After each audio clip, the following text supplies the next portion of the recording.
Hello everybody, welcome back to The Breakdown. I'm Tone, and thank you for joining me once again, as always. I really appreciate it. Today's been a really nice day outside, and so I've been making the most of that. As you can see, I've got the old hammock out, been giving it a try out. Beautiful day for lazing around outside. And housemate, if you saw in the background, housemate's been doing some gardening. It's coming along really well. We're trying to make the most of our lockdown time. And that brings me to my first point for today. How much longer do we have this lockdown for? Well, I mean, we know so far what they tell us, but as we know from all of what we've been talking about this last couple of months, it doesn't matter what they tell us, their plan is. They've clearly been doing other things, and they've been extending things, and look, who can know who to trust in all of this stuff? And now they've loosened off the restrictions to some degree in the regional areas of Victoria, so congratulations if you belong to those areas here in Victoria. That means that you're able to go to more things, you're allowed to have more people at those things, but as you might also be aware, they've now put into effect an even stronger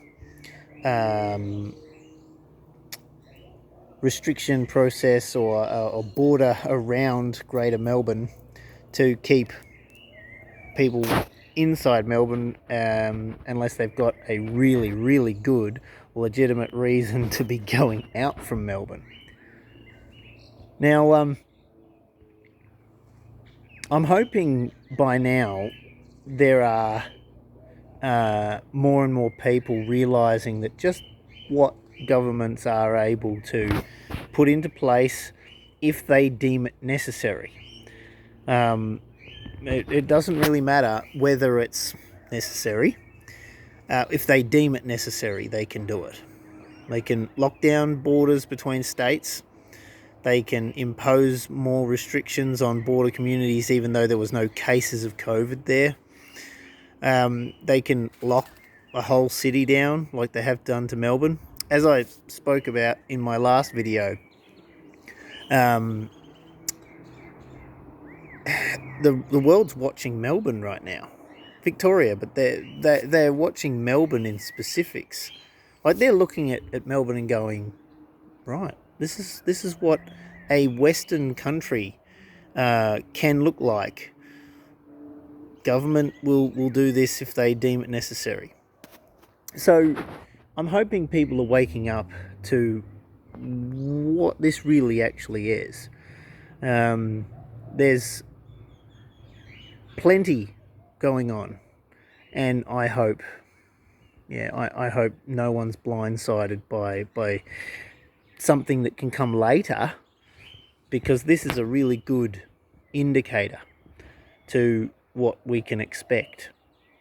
Their actions and the way they handle things now can give us a pretty good idea of what to expect in the future. When those things occur, that's more difficult to pick out. But the fact that we will go to a point where there's more control, there's more restriction on our movement, that's coming.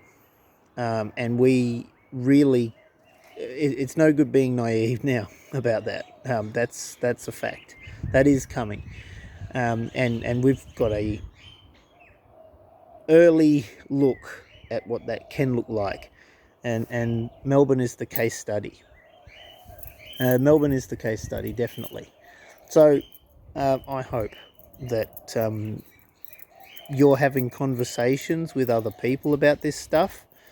Don't be left out in the dark by this. Be putting away the essential things that you need, taking care of debt to a point so that if there's a credit default or something like that in the financial markets, you're not left without a home. Now, I know limited spending by the public is going to slow down the economic recovery. But here's something that I'll say to that. The reason the economy requires or relies on a greater amount of spending is because new money is flooding the market constantly. Debt money is new money. So if there's an increase in the amount of money supply, then they need that money to be moving. They need a money velocity to continue the economy growing, right? But a growing economy means more debt. A growing economy means more money supply, right? But so the economy, the way they want to run it, has to operate like that. But you're better off having savings. And savings is a loose term I use because that doesn't mean money in the bank. That doesn't mean cash. It doesn't mean anything in particular. It actually means anything that is a tangible asset as well, that you're able to sell if you needed to have funds to be able to buy whatever you need to buy in the future. I think we'll talk about this now also. That links in with that. If we take a viewpoint that this is just the beginning to what can come later, then we need to discuss what you're using to store your wealth, to store your money. And the reason why you don't want to have that money in the bank. Now, cash is always going to have its place to a certain extent because that's the most liquid asset we've got, and everyone just goes, well, that's $1, so I accept it as $1, right? So for that fact, if you're going to buy food and you're going to, buy anything, essentially, you're buying it using Fiat Currency. But the amount of fiat currency that you actually have at any one time should be enough to be able to supply what you need at any one time. But you're better off having assets, actual physical assets, and ones that don't necessarily depreciate. So not a brand new spanking new car, land, or your own home, and limited debt on that. As I've spoken about before, gold, silver, those sorts of things are important too. And the reason I bring this up is because you'd all, well, I don't know if you're all aware, but what happened in Greece not too long ago. There was a massive credit default there, a run on the banks locked down the funds, people weren't able to take them out. And what actually then happened was the government bailed out the banks. But they passed legislation or whatever to allow those banks to also use capital that was on deposit in those banks to pay off the bank debt. Now, when you sign a document to open an account in the bank, you're signing your funds over to the bank. They take care of it on your behalf and you get paid interest on that money. The reason you get interest is because the money's not yours until you want to use it. But as the agreement states, you're allowed to use that money as you wish, as fast or as slow as you want, and you can continue to save it up in there. But the more you have in there, the more interest you get. But that's actually bank collateral then. Now, they don't lend your money out. That's another misconception I think a lot of people didn't get until the GFC. The money that is yours in the bank, they don't lend your money out. When they give a loan out, that's brand new money. That's where inflation's coming from. Okay. Anyway, so the money is in the bank, and if they deem it necessary, or if they become, if there's a risk of them becoming insolvent, they can take your money to pay off the bank debt and to get them out of strife. And that's exactly what happened in Greece. So people who had €1,000,000 or whatever, they went all the way down. If they had that money in that particular bank, they went down to whatever it was, €20,000 or something. And someone who had debt, their debt was cleared because that was their debt is bank debt. I don't actually know if properties were sold, but that could also have happened. So there would have been some defaults as well because they have to collect on those loans. So they sell the property. So the property market has a fall. That just makes sense. I can't clarify that. Haven't looked at this stuff for a long time. But my point being, the money in the bank here in Australia, the rules over in New Zealand, same deal. If there's a credit crunch, as you will be aware, if you're old enough to be aware, and you were using the banking system after the financial crisis, you will remember that there was a limit on how much money that you could spend out of your own money. There's a limit on how much money you could take out of your account. That was to prevent a run on the banks. Now, if anyone wanted to take all of their money out of their bank at any one time, and everyone wanted to do it, that's impossible. All right? No one can do that. So my point is, limit the amount of fiat currency that you actually hold at any one time. Use it as a serviceability for debt that you have, for the bills that you're going to need to pay, etc. But you're better off putting a larger percentage nowadays. Wouldn't have said this in the past, maybe 10, 20 years ago. Wouldn't have said this because the markets were just booming and everything's just going really well. Interest rates are high. But now, gold, silver, and other tangible assets, so limiting the amount of debt that you have on those assets, that actually has a lot more practicality now. That's the way that all of this is working now. So, what else did I want to say?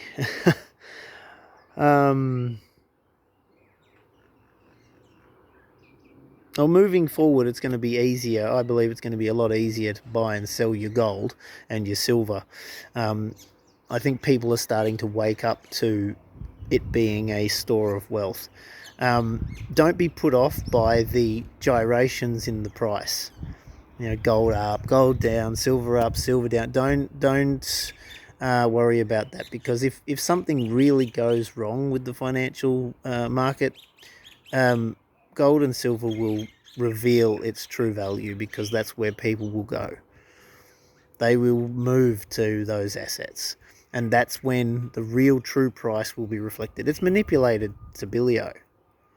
I mean, gold's well and truly worth far more than what they're telling us on the paper markets, and silver even more so. So, but anyway, a decent percentage of fiat currency being converted into those things is what I've done. I know there's quite a few people that are doing so, or in the process of doing so, reflected in the price jumps that we've had this year so far as well.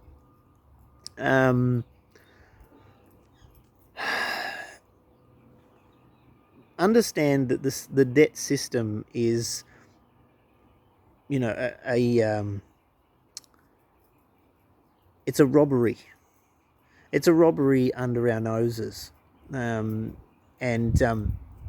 Look, I hope that this crash earlier this year in the financial markets didn't take too many people by surprise. We already had a good example of what that can look like, but for a different reason, back in 2008. And we were well and truly due for one.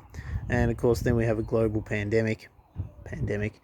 And then, of course, the market came off, showed signs at the very beginning of February.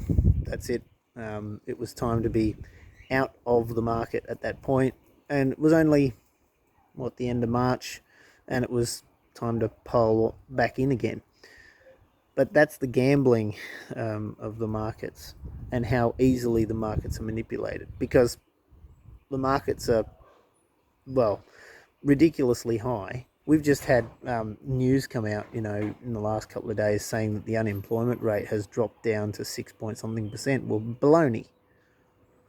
And let's understand what those jobs are. Are they weekly jobs or are they part-time jobs? How much actual work is each person being able to do in that job? So the jobs figures are manipulated, just to understand that. The market, the share market, is being manipulated. The economy being on a really good recovery, that's a joke. Not true. And the property markets are going to take a decent hit at some point if they haven't started to already. So, and that brings me to the point of why I suggest you have your debt, manageable, and have a decent amount of equity against that debt, with your assets, or we're going to have foreclosures because the market drops. The banks then go, well, hang on, your property's no longer worth even the amount of equity that you've got, so we're going to take the house and we're going to sell it right from underneath you. So protect yourself is my main message. We don't know what this is going to look like even in a year's time, but we can know that it's not going to be back to what it was at the start of this year or late last year. It's not going to get back to that. Now, it's not going to get back to that ever. I'm not going to say that. There might be a period of time where it does get back to some sort of basic normalcy like it was before. That is possible. It's it's not. I'd say we're going to go into a new normal. That's what I believe. We're going into a new normal. They'll keep pushing this vaccine thing. So what you want to do is have as much security within your own financial position, within your own asset position. You want to be setting yourself up for whatever they want to try to bring. That's what I'm saying. That's what I'm doing. I'm in the process of doing the best that I can with that.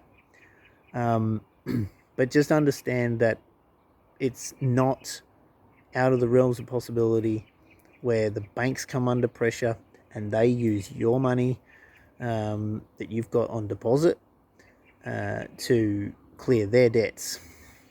It's happened in other parts of the world, and look, the system is destined to fail.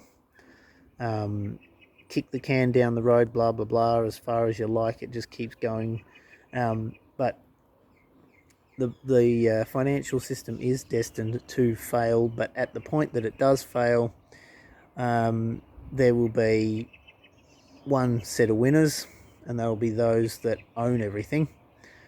And the difficulty for those that don't have a whole lot of debt and already have positioned themselves well and do have the ways and means to be able to do what they would like to, well, then their restriction is going to be so much more that, well, okay, that's great, you've got all these things, but unless you follow these rules that we're setting out for you now, even though you've got that, you can't use it. So these are all things, food for thought, guys. It's not to be fearful of it, but it pays to be onto this, and to understanding this as best you can. It's not scaremongering. I know that there's quite a few other people who are on YouTube and have been screaming it from the rooftops and the mountaintops for quite a long time now that this is all coming. They're not conspiracy theorists. They're the ones in the know. They're the ones who actually see the truth.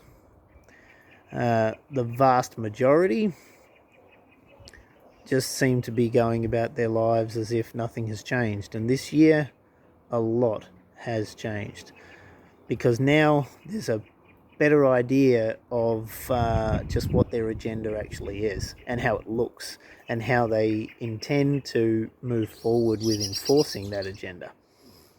So, yeah, don't trust the banks. Gold, silver, property, house, limit your debt, and just prepare in every way that you can, because, like I said, we can't be blindsided now.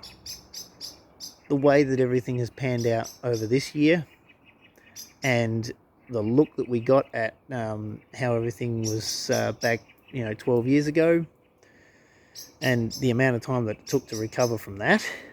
Now, understand something, just I think to finish on this, just to understand something. That was a financial crash based on property prices, based on banks becoming a bit too big for their britches, okay? And it took until 2014, 2015, even 2016, we were still feeling the effects of the 2008 crash. Okay, so we just started to boom in the last 2.5 years, right up until 2020. Boom, down we go, big crash. But that was due to that was a financial crisis, right? What we've got right now is people have not been able to go to work. Governments are borrowing ridiculous amounts of money to support people who aren't able to go to work, because they need money to be moving in the economy, but no one's working. Nothing's being, well, not nothing, but a lot less is being done. The money velocity has died off, right? And that's a good thing. If you're saving money in your back pocket and you're using it to set yourself up for whatever could come later, you're the smart cookies out there. But that's the plan. I mean, the Federal Reserve wanted to kill the money velocity, and right now they're actually buying up stupid amounts of stock and everything else, because people are selling their stuff so that they can continue to survive, because they're not eligible for government assistance. Right, you see how this is all working out, yeah? So, the main thing is, just set yourselves up. Save as much as you can. We've come out of this period of time beforehand where we were able to just make money, live well, everything like that. That's starting to come to an end, and more and more people are coming under financial pressure because of this. This crisis, this stuff that's going on right now, is nothing compared.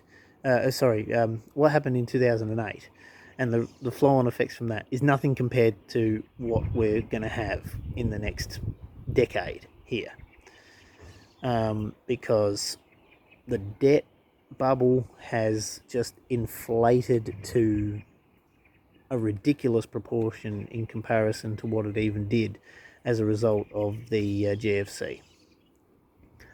And we're going to see more and more and more financial pain across the entire country, the entire world. Look, if you've heard people talking about the fact that they reckon gold could go to $10,000 an ounce and silver could be $1,000 an ounce and all those sorts of things, gold went from $500 an ounce in 2007. Maybe it was 600, right? And it's gone to where now? Yeah, so it moves, and it can move, and it moves based on the amount of money in the system, and we've gone exponential on the amount of money in the system.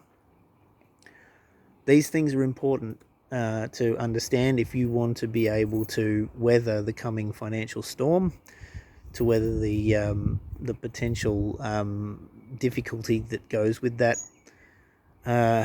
How we handle this vaccine thing, I think that's probably something for another day, because that then comes into, well, it doesn't matter how much money and what assets you've got, you can't trade, or you can't buy, or you can't travel, or you can't do this without having got the vaccine. To some degree, that is going to come in, and that's important to understand. But we'll leave it there, I think, for today. Just understand that the system is rigged. If you didn't already know that, the system is rigged, and you've got to do everything you can to put yourself in the best possible position in preparation for that. And now what we've seen this year and what we had already seen 10 years ago, just how the financial system reacts to these types of things, we can't be naive about it now. Ignorance is not bliss. Willful ignorance, or what was it? Cognitive dissonance.